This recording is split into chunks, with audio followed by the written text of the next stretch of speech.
teetering. Run up and grab it. Good afternoon, everyone. Good afternoon. Welcome to the Forum on the Hill. Thank you so much for being with us today. I'm Mary Angelo, the director of the Center on the Hill. It's so nice to see you on this kind of nice, cooler day than yesterday, so thanks for coming out. It is my great pleasure to introduce our guest today. As you know, this is the last forum of our season, so I'm very excited to have him with us today. Born in Providence, Rhode Island, Angelo Cataldi was destined to dive headfirst into the world of journalism. Armed with a bachelor's degree in journalism from the University of Rhode Island, he honed his craft and enhanced his skills at the prestigious Columbia Graduate School of Journalism. His journey to the microphone began in 1977 with a pen as a writer for the Providence Journal and later for the Philadelphia Inquirer throughout the 80s. In 1990, Angelo took the reins as a talk show host on the iconic 94 WIP Sports Radio, a platform that he would become his stage for over 30 years. Please join me in welcoming Angelo Cataldi.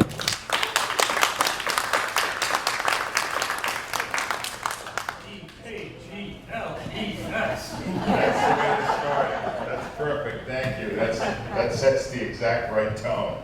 Thank you all so much for having me. This is pretty much my neighborhood. I live right here, within a mile of here, and it's an honor to be here for this program that you guys have. I'm going to ask for a favor right at the beginning, because the last time I did this was 3 weeks ago at LaSalle University, and in the last minute I got a flop sweat and dehydration, and I went down, right? So I realized I have to break this up a little the way I did when I was on the radio. So every few minutes, I know there'll be a Q&A at the end if you want it, but every few minutes I'm going to ask for a question or something. I got a couple of guys who've already kind of hair-ringers just in case. And I'm just going to treat you like a call. Because when I did the radio thing for 33 years, and it was mostly whenever I was tired of talking, I would just bring on a caller. Or Al would interrupt me, or Rhea somebody would interrupt me. Doing the whole thing was, no, I'm not sure I can. So if I would, I'm going to have places in here I go, I need a call, you can ask me anything you want. My life is an open book, and everything is great. And before I do start, because he needs a nap, people are always asking me what I've been doing since I retired. Honey, come on. This is my wife, Gail, and my grandson, Little Dutchie. He just turned 2. And this is what I've been doing, my grandson. My grandson is thrilled that I'm around. My wife is still kind of on the fence. Me 24/7, that's a lot. But anyway, Gail, thank you for coming by. Dutchie, go get your nap now. They've been up since 5:30. They slept over with us last night. They got up super early. Anyway, the thing about it, the one thing in my 33 years at WRP that I was known for was preparation. I was maniacal about preparing for every show. The last 10 years, because I was losing it a little, I actually scripted the show. Every segment, I knew what I wanted to talk about. And then I'm like prepared for this, and it suddenly occurred to me that my whole life defied preparation, that I wasn't prepared for anything that happened the whole time, 50 years in the media. I was never prepared. I was not prepared at 24 years old to run a newspaper, a 20,000 circulation newspaper in Southern Rhode Island. They gave me the job. I was awful at it, but I got a job at 24 to run a newspaper. Not ready for it. I was not ready to be a house father in a sorority for 4 years. Me, I was 26 years old, and I lived in a sorority with 65 women, mostly Jewish women, young women. And when something would happen, they would come to me for help, which I was no help. I was horrible at that job too, but I got it for 4 years and they gave me free rent. What am I going to say? No. And then I was not prepared to get into Columbia University Graduate School of Journalism because it's the best journalism school in the world. And I went to University of Rhode Island, which is a party school, and I got through it in 3 years by taking every cookie course on the agenda. I took 3 courses in landscaping. And my wife will tell you, I don't even leave the house. I wouldn't know how to cut the grass. And I got 3 courses in home economics I took. And yet they let me in. And it changed my life completely. I came to Philly after working in my hometown, Providence, and the first thing they gave me to cover was hockey. The one sport I had never covered and knew nothing about. And it caused all sorts of trouble, which I'll get into when I got attacked by the coach physically. All right? I mean, I wasn't ready for that. I was not ready to be nominated for a Pulitzer Prize, let alone become a finalist for one. And the irony of that story is that if I had won one, it would have been one of the worst things that ever happened. Because I would have never got to spend 33 years on sports talk radio, WIP. It was the best thing that ever happened. And at the time I didn't realize it, but I did. I was not prepared to make the decision I did in 1990 to flush a 20-year media career, including this great education at Columbia, for $20,000. I was making $55,000 at the Inquirer. They offered me $75,000 to work with Tom Berkshire every morning on a new sports format, WIP. And I went, 20,000? Yeah, where do I sign? Great deal, I'll do it. I threw it all away for 20 grand. And then I definitely wasn't prepared for the next 33 years because I didn't know anything about radio. I wasn't trained to be a radio guy, I was trained to be a writer. And I did that for 33 years. And at the very end, I was not prepared for all the outpouring of thanks that I got. Because in the 33 years, primarily, I just made enemies. Most people hated me. Oh, if you heard my show, I want to mention to you the people I still hate all these years later. But that was my style. That's the way I did things. And one last story about not being prepared. So now I live in Chestnut Hill. 5 years ago, my wife and I had talked, we're going, you know, Caitlin, my stepdaughter, her daughter, is going to have kids. And her husband's talking about having 5. And we're in Medford, New Jersey. We better move closer. They live in Windmill. So we started looking around. And my wife found a place in Chestnut Hill. And she said, you got to check this out. So I come over to Chestnut Hill.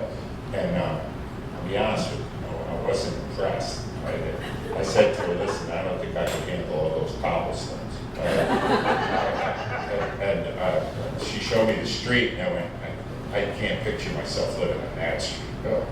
No, this houses are way too old. No. So we looked around, we got a place, and we put a down payment down on a place in Bluebell. It flunked the stucco test. And we were back on the market, and she found another place in Chestnut Hill. She said, just check it out. So I went and I looked at the house, and I kind of liked it. It was a nice house. I said, okay, let's see if we can buy that. And we did, right? Now we close. It was 5 years ago in March. And I'm walking my dog Ben down the street. And there's the house I rejected 3 weeks earlier. And that's on the street I rejected 3 weeks earlier. And the village I rejected 3 weeks earlier. I was on the same street. And you know what? 5 years later, I love it here, and my wife loves it even more. Because it's such a great place. And we're so lucky to be able, and I thank people like you guys who actually listen to the show, because you made me successful enough to be able to buy a place in Chestnut Hill, which is just an awesome place to live. So thank you for that. The funny thing is, I'm in a church, so I guess I should say something religious. And what this all brought to mind for me was a comment that was made. They said, if you want to make God laugh, tell him about your plans. Because fate takes its own course, and it certainly did with me. And so anyway, the whole time that was going on, I did plan to write a book. And that I did. I wrote a book. It came out 6-8 months ago. It's done very well. It's really the whole story. A lot of the things I'm saying today are in this book. That if you want more after this, which I doubt, but if you do, it's in the book. There's a lot of stuff in this book. And I started the book with the thing that my show was most famous or infamous for, and that was 1999, when at the urging of the then mayor of the city, Ed Rendell, he really was following the NFL draft, and he fell in love with this running back, Ricky Williams.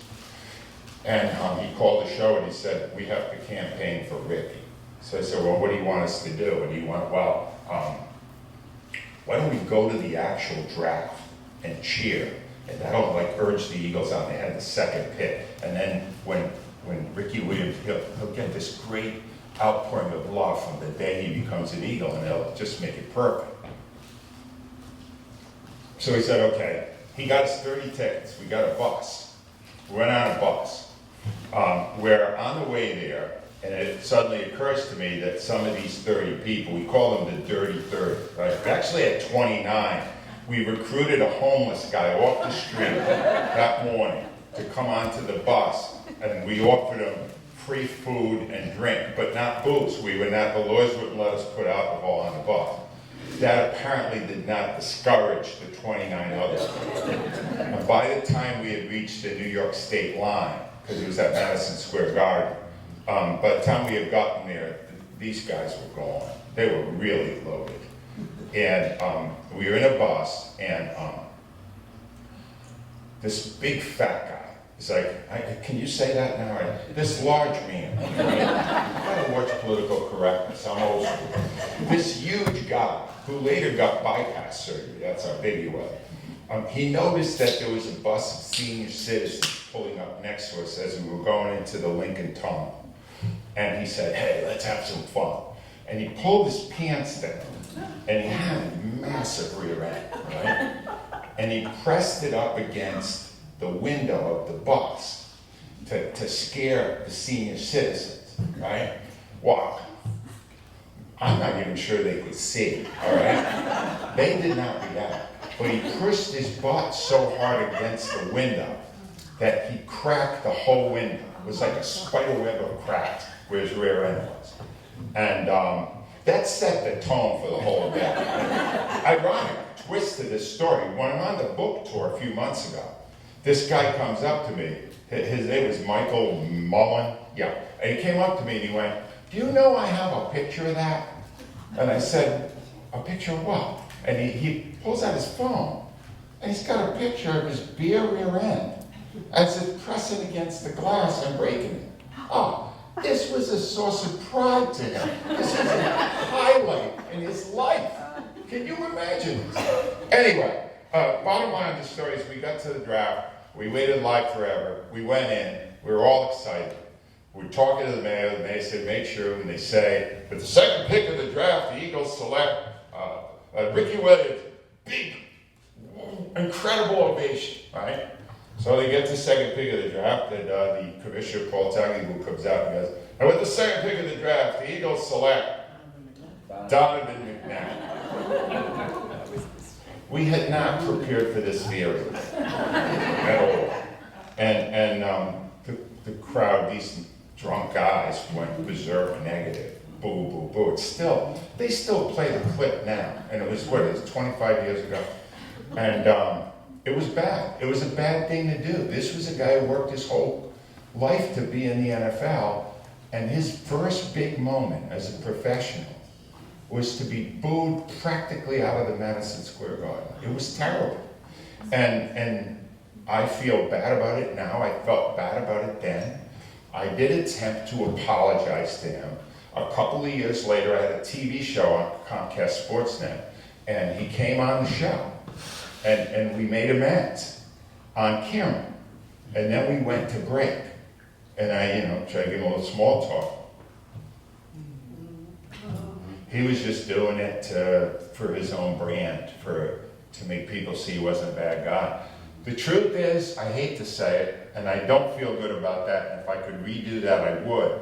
But the bottom line of the story, it exposed him as being awfully sensitive for somebody who plays in our city. And if you're sensitive in Philadelphia, it's going to cost you. And it cost him. And he never won a championship here, despite the incredible brilliance of his head coach, Andy Reid, who I'll get to later.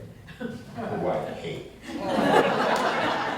Anyway, now everybody says, well, that's the way you're going to be remembered. Well, there's another thing we're going to be remembered that might even be worse. Right? In fact, I met a gentleman here, I won't identify him because I don't think he's proud of it, who attended the first two of our 26 wing bowls. Now, if you do not know what wing bowl is, it is arguably the most successful annual radio promotion in the history of the media. That's how big it was. We started in the lobby of the Wyndham Franklin Plaza Hotel. Al Morgani came up with the idea and he went, look, when the Eagles are never going to the Super Bowl. On the Friday before the Super Bowl, let's find some big fat guys and set up a table and have a chicken wing eating contest. Why chicken wings? Because Buffalo was in it in that era all the time, and they had the most famous wings, the Anchor Bar. So we tried to get the wings for the Anchor Bar. He did. So I said, no problem. My neighbor will make some. This is how small the event was. We had 6 people. The midday guy, Chuck Cooperstein, was the commissioner of the event. Now I got to tell you, I estimated 200. I met somebody today who said it might not even have been 200. At least 5,000 people have told me they were there for the first one. Right? It was in the hotel. The hotel had no problem with us doing it there until they found out who was coming out to see it. And much like the first story, a lot of people came out, they were already drunk or drinking or whatever. They found it as an excuse to party early in the day. And when it was over, this guy from Atlantic City, Carmen, it was about a minute to go and he was well ahead. He stopped and as one last sign of good health, he lit up a cigarette. Waited out the last minute. He was crowned the champion and he got a slightly dusty hibachi from the back of our contest. And we thought, all right, well that's it, we're done. That's the end of that. It was just the beginning. The next year we moved to a bar. We filled most of the bar, 700 people. The following year, we filled the bar to where the fire department stopped us because it was over 1,000. Now remember, this is 6 in the morning, large men scarfing down chicken wings. Over 1,000 people got up to see this. Yes, ma'am. Heard of Joey Chestnut? We developed Joey Chestnut. He was our biggest winner. Joey started before, we had him before he was famous. I could say with great pride, we helped that amazing eater start his career. He's been guzzling down food for the last 20 years because we gave him a start. Wow, how great that is.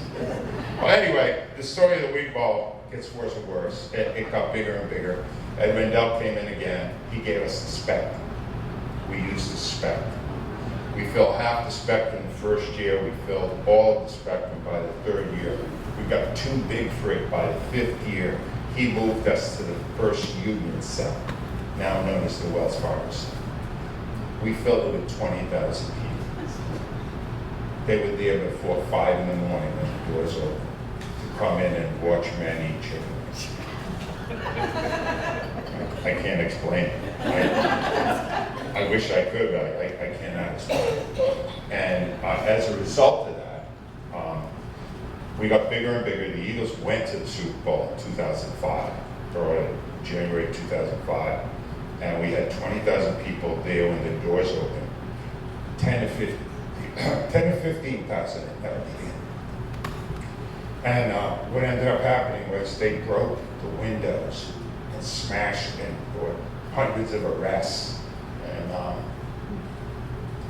And that was probably the highlight of the time.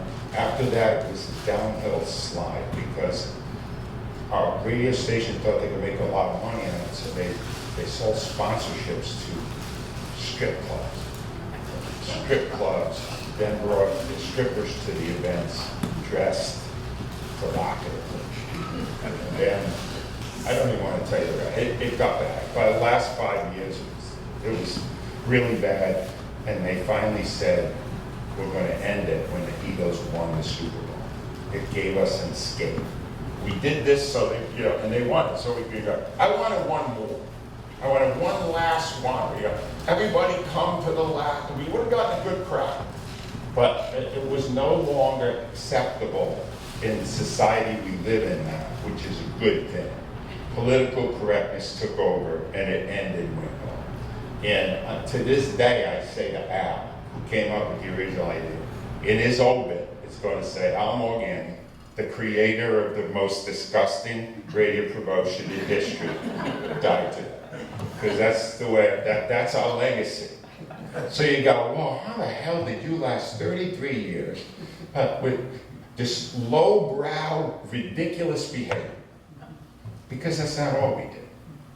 About 2 years before the show was done, I got a call from a guy named Kenny Justice. I knew him personally. And I had been told by someone that he was having a lot of health problems. And I introduced him to his show as a caller, like I did many, many, many times before. He ripped the Eagles for the draft or something like that. He had some negative comment to make. And then I just ended it by going, Kenny, where are you going right now? And he paused. He didn't want to talk about it. He went, I'm going to the hospital.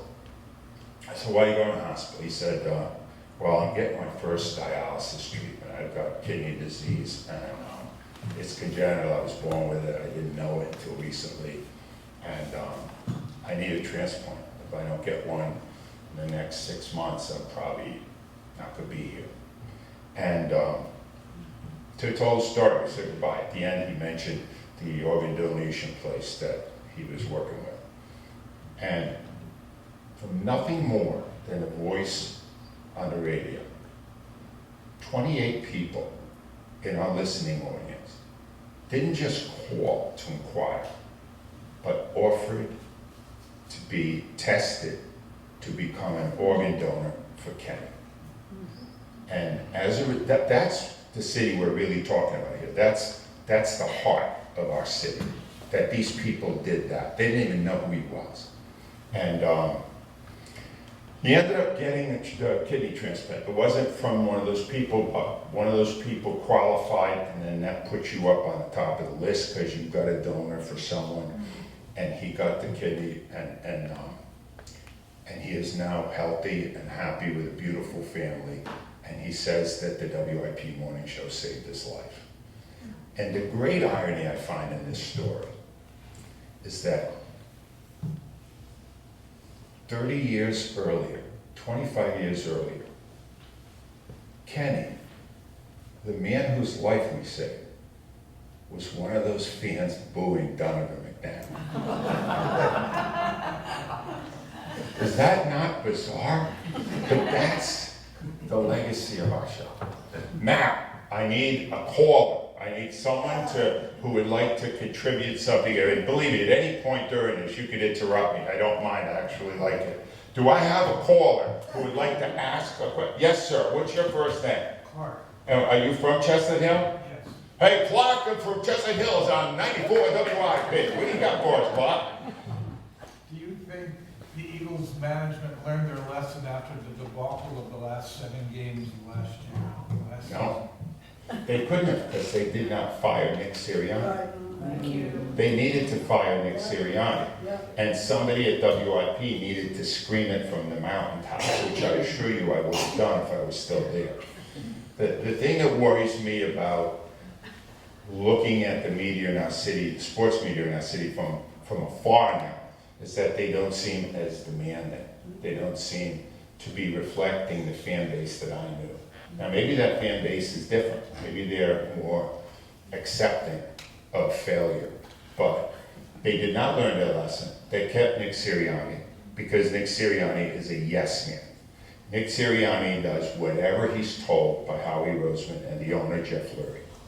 And that's the only reason they kept him. They hired somebody to run the offense. He will not have any final say in the offense.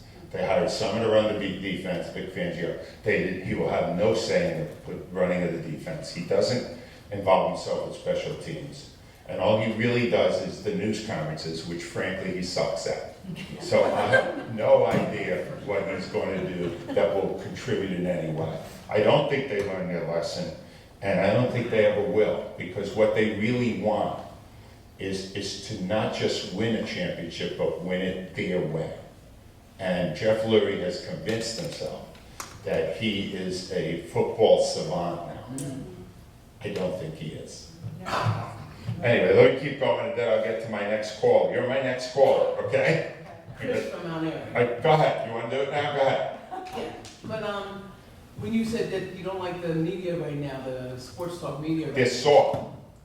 do you think that one of the reasons might be there's so many podcasts Yeah. that people are doing? So Yes. people can That- get on the podcast and they don't have to worry about. That's a sponsor. game changer. Is everybody can be a talk show host now. Right? All you really have to do to be a talk show host now is to get your own podcast and say what you want. And if if it goes on social media, people start talking about it, and now you have a job. That kind of thing. Yeah, I think that's a big part of it, and I'm thrilled I'm not here as that becomes bigger, especially because I am a hypocrite. I'm part of a podcast myself, not sports, all right? Now, I am an authority on television. And I do a weekly podcast with Jay Black, who is my TV expert on the radio show, and Rhea Hughes, who I love working with. And we tell you what we saw that week that's great. And it's really fun, and we don't make a nickel at it, so there's no pressure.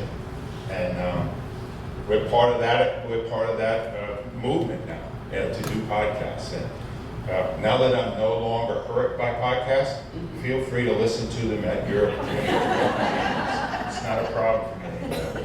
Anyway, people say to me, they've been saying a lot since I announced I was retired a few years ago, what do you want your legacy to be? Well, I don't want it to be the Wingo, and I don't want it to be booing Dr. McNabb, and it will never be a lifesaver, even though we may have helped to save Kenny's life. My legacy is so simple. I want people to say, maybe I'll put it on my tombstone, he was honest.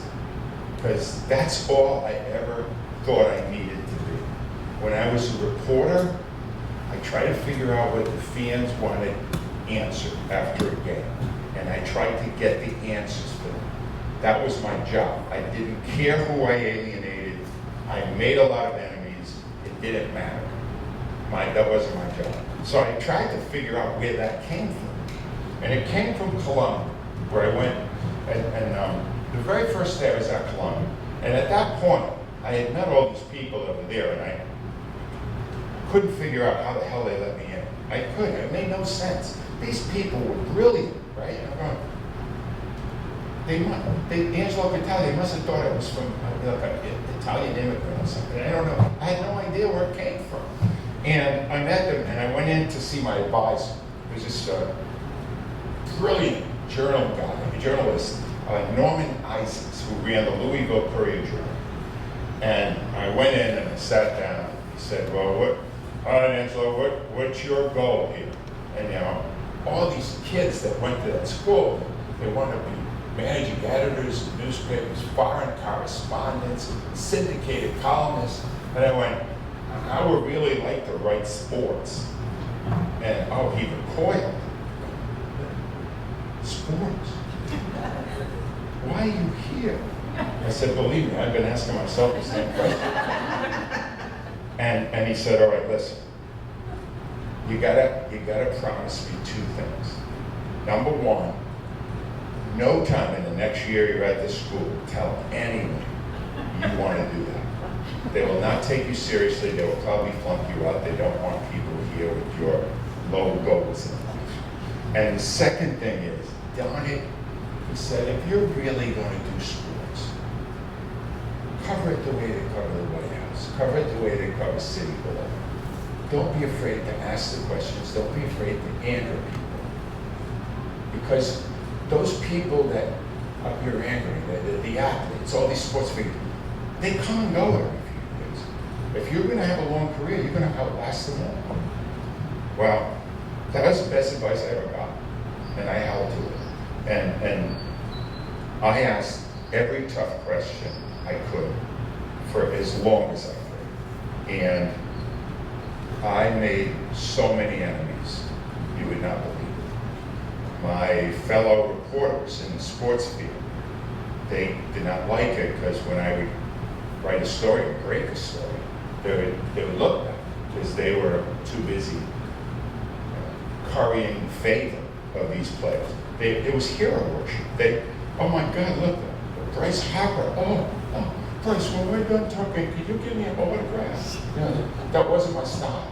I didn't believe in it because I promised my teacher that I went to Columbia. I can't do that. So I got the worst situation that happened was the year I came here, and they assigned me to cover the Flyers, and I did not know anything about hockey at all.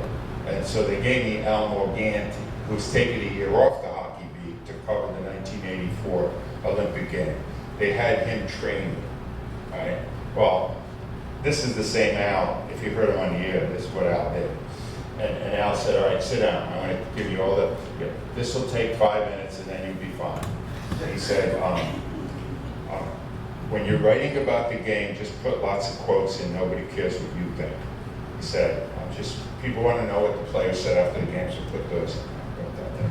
He said, don't write ever for a Saturday paper. No one reads them. So ignore Saturday, even if the bosses say to do it. Say you need a little extra time, and put it Sunday because everyone reads something. So I'm taking all these notes. He said, now here's how you fill out an expense account. And he's showing me how to make every nickel you could make and a few you will, And I finally said to him, I went out. What about covering the sport? He said, oh, forget it. He said, you don't know anything about it. He said, you're not going to learn in a year. You're going to have to fake that. He said, it's not that important. Don't worry about it. So I faked it, right? And it wasn't going great. Because a lot of times, the hockey guys would read the next day and go, well, that isn't what happened. What the hell is he watching? And finally, one day, I went in, and I went to the office of the head coach, Bob McCann. And he was a wild guy. He was the kind of guy that when there was a call he didn't like, he would like pound on the glass and scream at the refs and all this stuff. But on this particular day, he was mad at me. Right? He came in and he went, where'd you write that bleep last night? Where'd you get that? And I went, wow, it's a quote. I got it from, it's bull bleep. Now, while he's doing this, I'll never forget this. It's one of the most vivid memories of my career. He's popping these little sugar donuts in his mouth. He had like a whole sleeve of them. And he would go, and sugar was forming around his mouth. But he's getting madder while he's eating the donuts and yelling. So finally I go, Bob, I'm gonna let you cool down. I'm gonna get out. Cool down, don't tell me cool down. He jumps up and he starts approaching me, menacing. Now, I was a nerd then too, and he was not. He could have kicked my butt back big time. So I'm backing out of the office door where the rink was in Voorhees. And, God was there for me. Tim Kerr, 230 pounds, my favorite flyer, helped me the whole year, happened to be coming by as Bob McCammon, arms outstretched, looking for my windpipe, was approaching. And he grabbed his coach, and he pushed him away. And this was my life for these 7 years that I covered sports in this town. I alienated Ray Ellis attempted. He was a defensive back on Eagles. He attempted to get to me. Greg Garrity, the wide receiver, stood in between. I had enemies everywhere, but I stuck to what I was doing because I made that vow and I thought, you know what? That's the way I should do it. And doing that in 1986 got me the nomination for the Pulitzer. And what it basically was the first year Buddy Ryan came here. Buddy Ryan said a lot of things that were ridiculous. The T was going to beat every division opponent. No, they were not going to do that. So he said all this stuff in the first half of the year, and I asked my boss for a week off during the bye week. I was going to write an analysis. And basically, I wrote an analysis that said, Buddy Ryan, don't believe a thing he says, he's full of it. And then I held him to all the things he said and how none of them panned out. It was well received by very few people because I may have been the only one in Philadelphia who did not realize that nobody was that concerned about the accuracy of Buddy's comments. They loved his attitude. He was nasty. His defense was vicious. They loved that. So I wrote this, and I was in Miami doing a piece on Miami's attempt to get an NBA franchise. I got a call from my editor who said, don't go anywhere. We're about to get the word on Pulitzer Prize voting, and you're one of the 2 finalists. You may win a Pulitzer Prize. And I went, once again, like at Columbia, I went, well, they should look at that a second time. And I did not win. The New York Times won. And now, I was upset at the time because if I had done that, my career would have taken an entirely different track. Pulitzer Prize winner doesn't become a full-time radio guy. Pulitzer Prize winner gets big jobs and occasionally would even write a book, which I did anyway. And I realized that my life would have been different and it would have been fun. And what I finally decided in 1990 was, I need to have some fun doing this. And that's when Tom Berkshire called. Now, before I get to that, I need a caller. Yes. What's your name, sir? My name is Stan. All right. Stan. All right, Stan, and where are you from? I'm from Horsham Township, Pennsylvania, but All right, Stan, you're on 94 WIP from Horsham Township. you said that the Eagles should have fired Coach Sirianni. Yes. How come the team did well for the first half of the season and stunk for the second half if Coach Sirianni was the coach? It's a great question. You know who addressed it the other day? Miles Sanders, the former the former running back. I'm sorry, no, Kenny Gainwell addressed this the other day, and he said there was a disconnect the whole season in communication. And people want to know, well, you were 10-1, but if you watch the first 11 games, you didn't see a great team. Even though they had just made it to the Super Bowl, blew it in the second half, should have won that Super Bowl. I went on San Francisco radio because I was hawking a book then. And I went, that was the week they were going to play the Niners, and I went, guys, it's legal now to bet. Bet on the Niners, they're going to kick the Eagles' butts. That the Eagles are overrated, and I don't think they can cover a good pass. Brock Purdy is throwing the ball great. I think they're in trouble. They get slaughtered. They get slaughtered the next week against the Cowboys. And then I think what was in the back of their minds was, we're not this good. How are we 10-1? It kicked in. The last half of the season, they may have been the worst team in football. You ever see a team unable to cover the forward pass the way they did?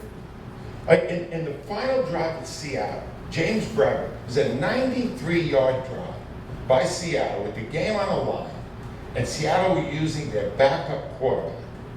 And of the 93 yards, 86 of them were recorded by the receiver being covered by James Bradbury. And they never took him out. And we still have it. If that's not awful coaching, here's one more for you. In the playoff game, everybody wants Jalen Hurts' head now, right? Oh, he's not that good. Baloney. Jalen Hurts is great. Get him a good coach. Jalen Hurts in the playoff game against Tampa, they lost 32-9. All right, 10 times the Buccaneers blitzed him. They came with an extra pass rusher, and the guy was untouched from the snap of the ball till he got to Hurts. Untouched. It's coaching. So I'm not, that 10-1 has bothered me for a while too. But the fact that he could not fix any of it with all those weeks to do it, knowing the trouble they were in, said to me he didn't know how to fix it. And why do you think he's going to fix it now? You think he's going to fix it this year? Well, if the new coaches are great and he stays out of the way, they'll probably be better. They had what appeared to be a pretty good draft. But I don't know. I just know this, man, there's nothing more important in this city than how the Eagles do. And that's a lesson that I learned. Now here's the thing. People say, wow, that was such an easy job you had. You just went in every day, talked about sports for a few minutes, and then they would call us, so you hit the buttons. That was 10 o'clock. You said, where's my money? That was, no, it wasn't like that at all. It was brutal in March and April, especially March and April, before the playoffs started for the winter sports. There was nothing going on. It was before baseball, after football. And the winter sports don't occupy, especially regular season. So those were hard months. You had to come up with stuff. So we came up with weird stuff to try to get attention early on. One of the first things I did when I took over for Brookie, I started to try to convince people that I had athletic ability. And I often referred to my right arm as incredibly gifted. I called it the Osuko. And I was working then with Al Morgani and Tony Bruno. And I said to Tony, you may not believe this, but I could go up in 700 level of Veterans Stadium, take a baseball and throw it, and get it to go past second base. That's over 300 feet. And he went, no, you can't. I said, well, let's prove it. So we were there for opening day, and we broadcast from the stand. And I got the ball. Tony is standing at second base at Veterans Stadium, and I'm up at the 700 level in left field. And I uncorked the throw. There was nothing impressive. It barely cleared the overhead. And it hit down near the warning track in the outfield. And it did what a guy told me it would do. Artificial turf, the ball will go forever. And it's trickling along. And Tony's watching it. He's waiting for it to stop, and it's not stopping. And he goes, oh my God, he got that great voice. Oh my God, oh my God. He did it, he did it. And the thing was, it kept rolling all the way into the dugout. And people are going, wow, this is something. Tony's going, I apologize for doubting it. True story. There's like an 18-year-old girl in the front row. It was a 600 level, but it's the same place. And there was a ball. And she got a ball. And she flipped it right over the overhand. 3 minutes after I did. And it ran the same way. And everybody realized it was ridiculous. It meant nothing. That was what we did. We tried to get attention. We also did something we called Hunt for Herschel. We wanted the Eagles to sign Herschel Walker. He was a great running back. And so we decided that we would set a time at 8 o'clock. I think it was like a Friday. And everybody who's in their car going to work, we would want them to honk their horn. And if the whole city would just hear this blaring of horn. And we sent Al down in the sports complex because he could be, and if people had a little extra time, we'll circle the sports complex honking our horns. It'll be amazing. So about 10 minutes before I check in, and Al says, oh, wow, you should see the crowd. This is nuts. And then off the air, my producer, Joe Rector, tells me there's about 3 people there. Nobody there. So, hold on a second. So what we did was, a few more showed up. Comes to 8 o'clock. For better or worse, here we go. All right, everybody, 3, 2, 1. And it starts like, a little bit of that, right? And then, whoa, to the shock of everyone, it gets louder. It builds up crescendo. And it's amazing, right? And I go, wow, this city is begging for Herschel Walker. Herschel, do you hear us? Do you hear us? And then we went to break, and I went, why didn't you tell me no one was there? And Joe Rector said, because no one was there. That was all sound effects. It was totally fake, right? But this is how brazen we were, right? Herschel Walker signed a couple of weeks later with the Eagles, which we took full credit for. And we brought him on as a guest. And I went, oh, wait till he hears this. I said, Herschel, we're so happy you did this. I don't know if you realize how much these people want to see Herschel Walker in an Eagles uniform. Listen to this. And I played the tape. And it sounded great. Joe Wecker was a great producer. And then there's like this pause. I said, Herschel, what do you think of that? Well, my God, that's the most amazing thing I've ever heard. Thank you, Philadelphia. Thank you, thank you. It's all bull. He had a good year the first year, then he was back. But that was the kind of thing we did. And the one other thing I did, I'm not proud of this, but I kind of had more than I should have had a friendship with Pat Croce, who was he was the president of the Sixers in the early 2000s. And he decided to give me courtside seats for a game. And people were calling in, and there was a player on the Sixers that they all hated, that everyone hated, Derek Coleman. He was always out of shape and lazy. And so somebody called me on the show, and they said, why don't you get a big bag of Dunkin' Donuts? And you're in the front row, and when he comes onto the court, wave the donut bag at him. We were looking for attention, more people. So I did, like a lot, almost the whole game. Pat Croce was livid. I never got another courtside seat. But it's funny, Joey Crawford was the ref, and he's a great ref, and a local guy. And at one point, when people were cheering when I was doing it, when I was getting a reaction, Joey Crawford looked at me and gave me a wink, like, I agree with you. But that was the kind of stuff we did. And that's the way it all worked. Yes, sir. I need a caller. What's your name, sir? Bob. Hi, Bob. Where are you from? Bluebell. Bob from Bluebell. I almost moved there. Bob from Bluebell. You're on 94 WIP.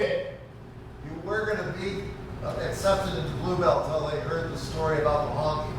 Then they said, we don't want it. No, it was a stucco story. It failed the stucco, and then I was told that most of the stucco in Bluebell is dubious. I was going to ask you if there's any important decision you made in your career that you would undo if you could, that was a mistake. I would undo the Donovan McNabb thing. I would. It was wrong. I should have done it. I would have worked harder to make Wing Bowl family friendly when it became very family unfriendly. I would have loved to thought we could be the next Mummers, but it wore out its welcome. I would not take back all the fights I had with my bosses. Like my boss, the fights I had with my bosses, it got so bad in 1995, it's in the book, that I said to my agent, I can't work here anymore. This guy, my boss, Tom Bigby, I can't tolerate it, it's awful. And he said, well, let me see if I can take care of it. And he wrote a clause in my contract that said that my boss could not talk to me without my permission. It's in the book. The clause is in the book. And he didn't know for 2 years. And then after 2 years, one day, there's a big boxing match, and Evander Holyfield bit off the bottom of the ear. I'm sorry, Mike Tyson bit off the bottom of the ear of Evander Holyfield. And I started the show with that. The whole world was talking. And I go to break, and the line's on, 6:10 in the morning, here's Tom Bigby, get off this. Nobody talks boxing on my station. So we had words. And then after the show, I told him I would no longer speak to him because I was invoking the clause. He was not aware of the clause. It discouraged him tremendously. And it saved my life, because from that on, the next 3 years, I never talked to him. And that's how I lasted. All right, let me just wrap up a little bit here so I have more time for this, all right? Because I do want to get to, you saw the biggest reason I retired, but I just want to make this part, because I don't have to tell you how great it was in '08 when the Phillies won it all. I don't have to tell you the greatest thing that happened in my 33 years was when the Eagles won the Super Bowl against, maybe the greatest dynasty of our lifetimes, the Patriots. That was the greatest moment. I covered all that in depth in the book. And I guess I should explain two things before I'm done here. One is the way I feel about Andy Reid. And here's why I hate Andy Reid, and I really hate him, all right? Because he's a phony, all right? Andy Reid was here 14 years. He won 0 championships. For 14 years, my job at WIP was to take the comments that the coach said and discuss them on the air. He never answered a question. He was a program robot. We'll start with the injuries. Time is yours. No, it wasn't. The time was no one's. He wouldn't answer a question. 14 years. And I knew I hated him, right? Because he wasn't honest with people. My whole thing was be honest with people. These fans love your team. They live for this. Why did you take out the quarterback in the third quarter? They want the answer. Oh, it's internal. We don't want to get into that. We made the right choice. You see, we won the game. Yeah, that kind of stuff. I hated that stuff. And then a guy named Doug Peterson came in, right? And Doug Peterson was here 5 years. And Doug Peterson won a championship here. And he came on our show after every Eagles game for 5 years. And I'm telling you, there was never a more honest man I ever dealt with in sports than Doug Peterson. Doug Peterson would come on the day after the game. They had a tie against Cincinnati. And he came on after and they went, Doug, why did you punt on the 4th down with 22 seconds to go? You could have still tried to win the game. And he went, you're right. If I had to do it all over again, I wouldn't have done that. I made a mistake. You couldn't get Andy Reid to do that at gunpoint. You couldn't. Doug, this is the mystery that I will take to my grave. If you could help me with this, I would really love it. Why do people like Andy Reid more than Doug Peterson? Doug won a championship, gave us our greatest gift. They got rid of him after 5 years. That other guy was here 14, lying to people every day. Why do you like him more? Anyone? Yes. What happened when he went to Kansas City? Did he become a different person? No. He brought in a different person, Patrick Mahomes. Did you watch that kid play? That team is Andy-proof, all right? Watch him in the big moments. See how many of those plays are called and how many are great improvisations by I think, the most talented quarterback I've ever seen. That's my theory. That's my theory. Anyway, I just want to end with this because if there's questions, I'll take them all. I'm here today. The reason I come out to these things now is because I just want a final thank you for all the people who listened to our show for all those years and were so supportive to keep those ratings good for all 33 years. The one thing I learned about this city is how loyal they are to people. You know, I actually got to meet Jim Gardner after I retired, and he lasted 46 years here. And we talked about it. We went, how lucky were we? We found a city where they never get tired of you. They stay there for you. You leave on your terms when you want to leave.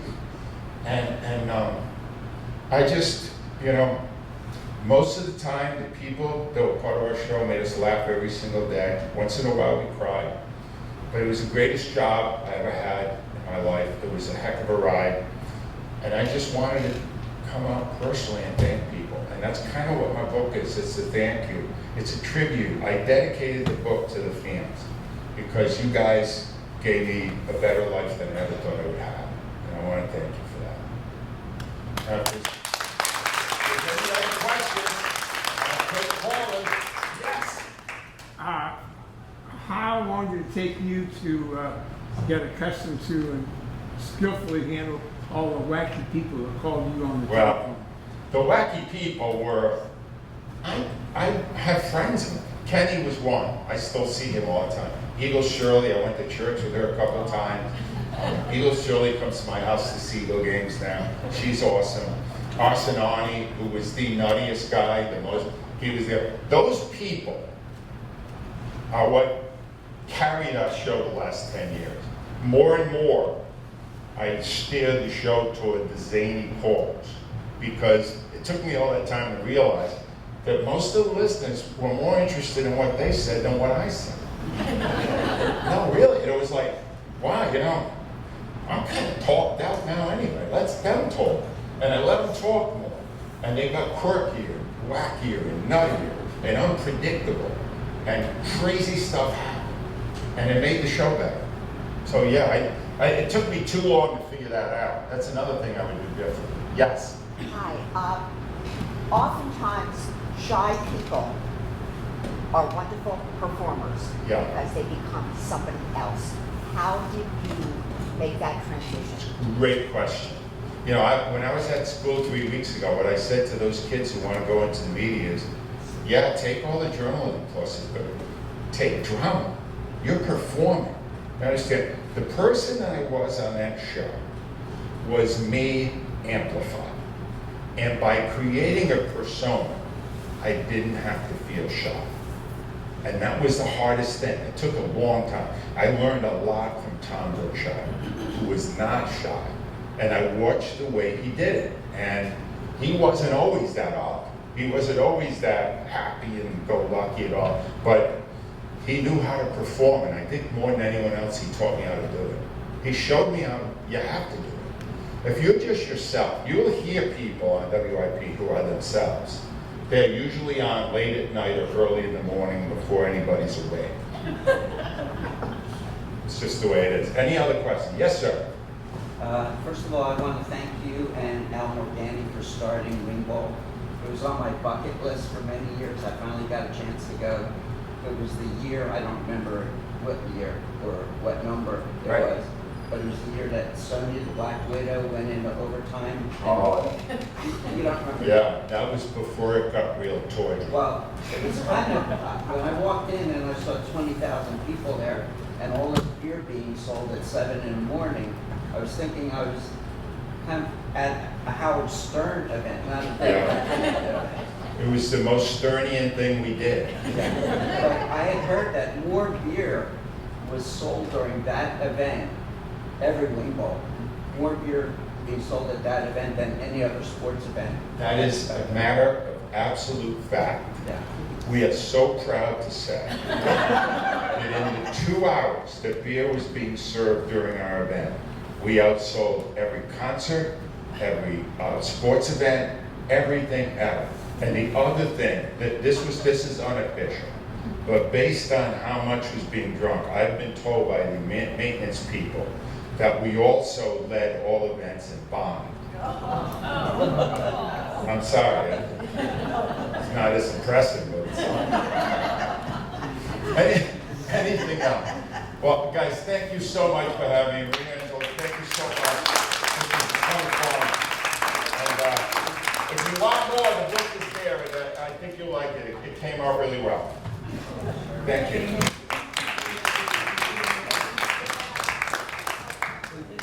Thank you so much for being with us. Thank you all for being here.